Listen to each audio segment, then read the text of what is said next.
kita tinju walaupun ya lihatlah apa yang kalian lihat itu apa yang terjadi gitu. Udah lakukan yang terbaik. Ya terlepas memang cedera di kaki nggak bisa dilanjutin. Nggak juga ya ada pelatih aku kan pelatih juga pelatih disekap. Udah maksimal aku tinju semaksimal apa yang aku bisa. Kabarnya tetap akan di nih kaki Pak. Ya kan tujuan kita maksimalkan dia bisa. Ya, terlepas apapun udah semasa. Dengan cederanya hari ini kapok nggak bang untuk kedepannya bang? Justru jadwal tinju kita siapkan lagi. Biasalah kalau namanya luka itu di dalam bertarung gimana. Itu standby ya. Jadi Siapa lawan selanjutnya bang? apa namanya selama ini orang pikir mungkin ini hanya settingan kan agar Vicky mengalahkan. Enggak. Kita lihat tadi Vicky memukul dan dipukul juga. Saya rasa ini tidak ada settingan.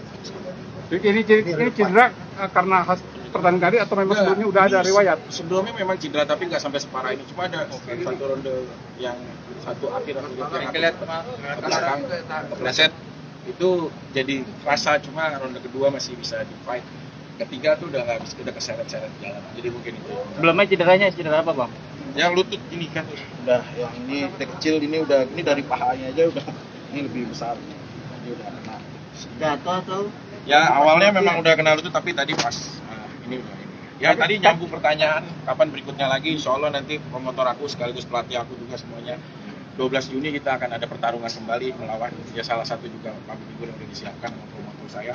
Insya Allah nanti 12 Juni akan ada jadwal lagi buat Sangga Diana. Oke, thank you ya. Tapi tadi secara teknik Get well soon Bang. Kiri. Misi bro, misi. Terima kasih ya semuanya ya.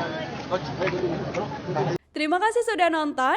Jangan lupa like, subscribe, dan share ya.